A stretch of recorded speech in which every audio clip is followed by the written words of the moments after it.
everyone, and welcome back to Clothesline Podcast. My name is Oren, and this is our Monday Night Raw review. So we are one day removed from Extreme Rules, and this is basically the season finale of Monday Night Raw as we move towards the draft that will begin on Friday and end on next week's episode. And yeah, so some rivalries will be ending, some storylines will be changing, and we're going to be seeing something new starting next week, or even the week after the draft. But let's see what they had in store for us tonight. It started off with a WWE Championship match between Big E and Bobby Lashley. And to be honest, this was a great way to start the episode. And then when Big E came charging in at Lashley, taking him down through the ropes and to the outside, when we see Cedric Alexander and Shelton Benjamin at ringside with Hurt Business t-shirts. So the Hurt Business is back together? That's great. Even though I never really understood how come they broke him up in the first place. Big E gets back into the ring only to get charged with a spear by Bobby Lashley when the New Day charge in, attacking members of the Hurt Business, going into the ring and attacking both Lashley and Big E. This causes a double disqualification or no contest. A big schmuzz ensues in the ring, and then we see the appearance of Adam Pearce that announces that cannot end this way, and Big E and Lashley will meet once again in the main event of the show inside a steel cage match, and that match will be for the WWE Championship.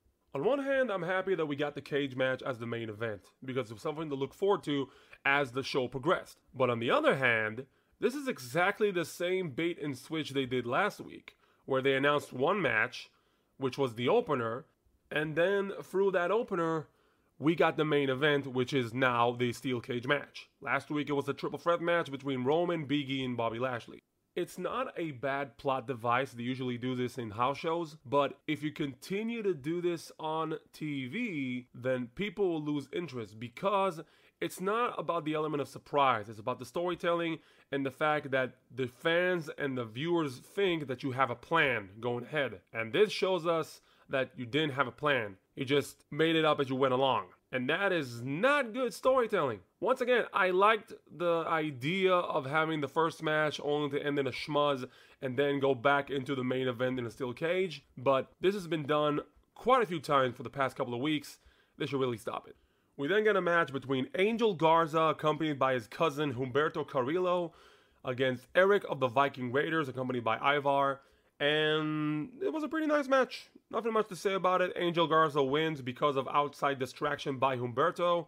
And I'm just glad they're actually doing something with Humberto and Angel Garza, because those two were lost in the mix, and at least as a team, they have a spot on the show. And I think this is a pretty good team in Angel Garza and Humberto. And who knows, they might even be tag team champions in the future. We'll have to wait and see. We then have a 24/7 championship match inside the ring for a change when Ricochet took on Reggie. What I liked about this thing was that they had an acrobatic display between both men. It was actually pretty cool.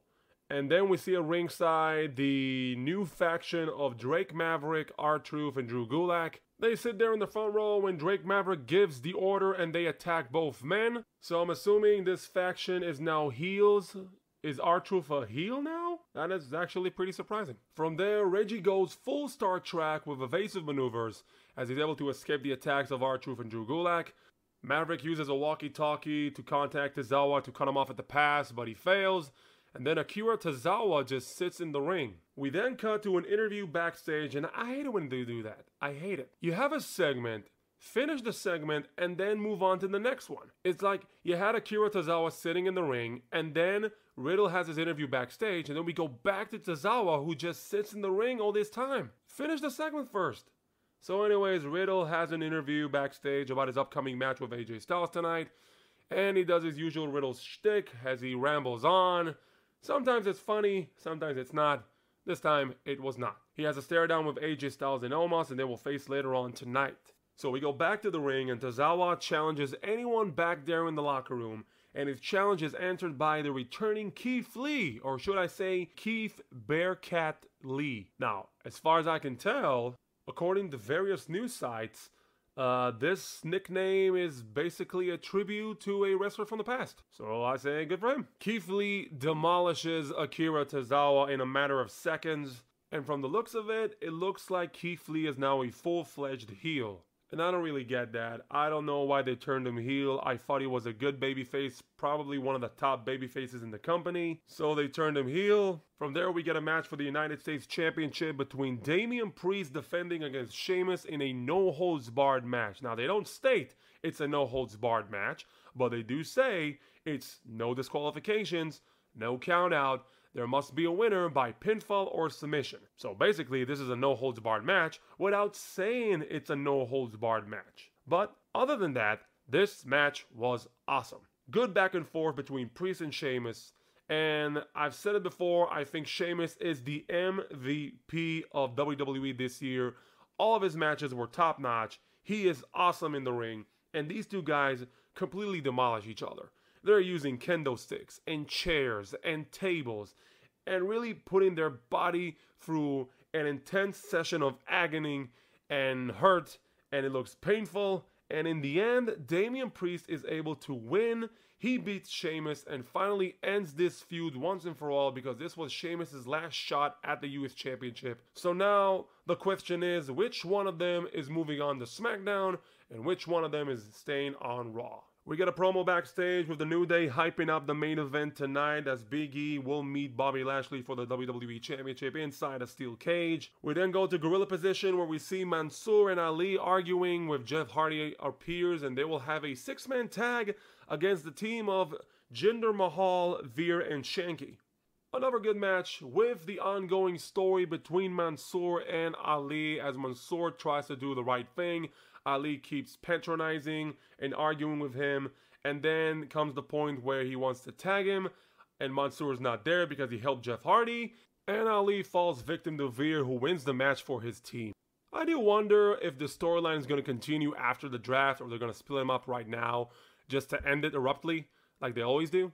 But I would like to see a conclusion to the storyline, be it Mansoor finally does the heel turn and joins Ali's mindset, or the other way around, where Ali becomes a face once again and learns to accept Mansoor for what he is, or who he is, and they become a face tag team. It could go either way. We get a hype package backstage with Karrion Kross and a great promo by him, and that leads us to a match between Karrion Kross against Jackson Ryker. So another short match. Ryker, he had his big upset win against Elias, and from there he had absolutely nothing.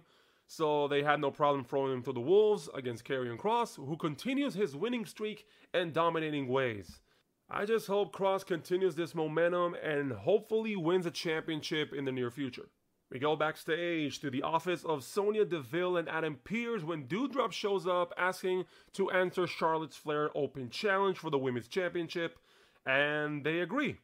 We then move on to the match between AJ Styles and Matt Riddle. I gotta say, I may have seen this match for about, I'm guessing 15 times in the past year, but this match every time is awesome, so I have no complaints. These two are great in the ring together. Every time they get in the ring, we get a classic matchup each and every time. And once again, they do not disappoint, and in the end, AJ Styles wins, which I'm guessing will lead to an eventual rematch for the tag team titles, if AJ Styles and Omos stay in the same brand, which I actually see happening because I don't see any reason for them to split them up during the draft or moving them to SmackDown. But hey, that's just me. We get a promo backstage from Bobby Lashley saying that he will become the rightful WWE Champion at the end of tonight's show. We get an interview backstage with Shayna Baszler when the interviewer asks her if she has any regrets about what happened last week when she annihilated Nia Jax and broke her arm.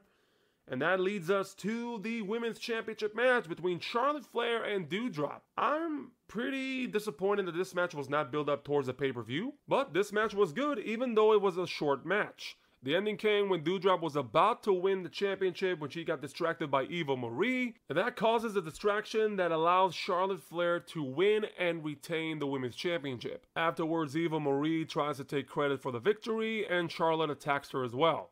We then get a taped interview with Bill Goldberg that says that he is coming after Lashley after what he did to him and his son at SummerSlam.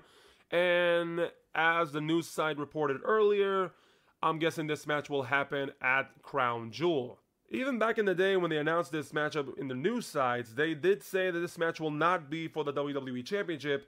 Even with Goldberg saying the next time he faces Lashley, it's not going to be for the championship. So basically, we all knew this was coming. Afterwards, we go back to Eva Marie, who is still in the ring, saying that she will not be disrespected and she could beat anyone in the locker room, when her challenge is answered by Shayna Baszler. But they're doing the exact same shtick twice. In the same episode, they had Akira Tozawa issue an open challenge that was answered by Keith Lee, and Eva Marie does the exact same thing. Why do the exact same thing in the same episode? So Shayna Baszler comes to the ring, completely annihilates Eva Marie, poor Eva Marie, and she breaks her arm. To the crowd's delight, they're actually cheering Eva Marie get her arm broken. What is wrong with you? We get another interview backstage with the new Women's Tag Team Champions, Rhea Ripley and Nikki ASH. And they're talking about taking on all comers and not worried about the draft because as the champions, they can go on any show they want. And Nikki ASH suggests matching outfits. Okay. We then go to the main event. Steel cage match for the WWE Championship between Big E and Bobby Lashley. Even before the match begins, Lashley attacks Big E before the bell even rang. He attacks him on the outside. He hits him with steel steps. He completely annihilates him. But still, the match will go on. They finally get into the ring, and Big E says ring the bell. He's ready for the biggest challenge of his career, and away they go. They had a very good matchup inside the steel cage, completely battering each other. It came to the point where Big E was about to win the match by climbing out of the cage when he was stopped by the Hurt Business. Cedric Alexander and Shelton Benjamin climb on top of the cage to try to stop Big E from climbing out of the cage. Lashley is about to escape through the door when he gets his head slammed in by Xavier Woods, and they begin to combat the Hurt Business members, and we finally go back to one-on-one between Big E and Bobby Lashley. The ending came when Big E is able to perform the big ending, his finishing move, from the top turnbuckle to the floor, and he covers Lashley inside the ring. Big E retains the WWE Championship. The crowd is delighted. An epic ending to this episode, and then after it's all said and done, we get another surprise return in Drew McIntyre. We kind of notice this is the routine nowadays in WWE. When you have a big championship match, to have a surprise return from somebody. First it was John Cena, then Brock Lesnar, Becky Lynch, Sasha Banks, and now Drew. Drew signals to Big E and he points at the WWE Championship with his Swords Angela, teasing a future match between them. And that's how the show ends. Good episode. Probably one of the best episodes of the year. Even though it looked a little bit improvised, to say the least. But still, it provided us with good matches. A good season finale, if you want to call it that. By next week, the whole landscape is going to change. The question is, will Drew McIntyre stay on Raw and challenge Big E? Will the New Day be separated yet again? God, I hope not. And what other changes will Monday Night Raw get after the draft? Well, we'll just have to wait and see, and I'll be here to review it. But overall, another good episode from Monday Night Raw, and I just hope they stay on course. Not too much improvisation, and still give us good storytelling and good matches. So that is our review, and we would like to hear from you. Let us know in the comments, what did you think about this week's episode of Monday Night Raw? What did you think about this episode? We would love to read your comments, and also if you want to stay notified when we're uploading these episodes, please subscribe to us at Clothesline Podcast on Podbean, Spotify, Google Podcasts, Audible, and we'll see you next time on another Clothesline Podcast review. Thank you for listening, and we'll see you next time.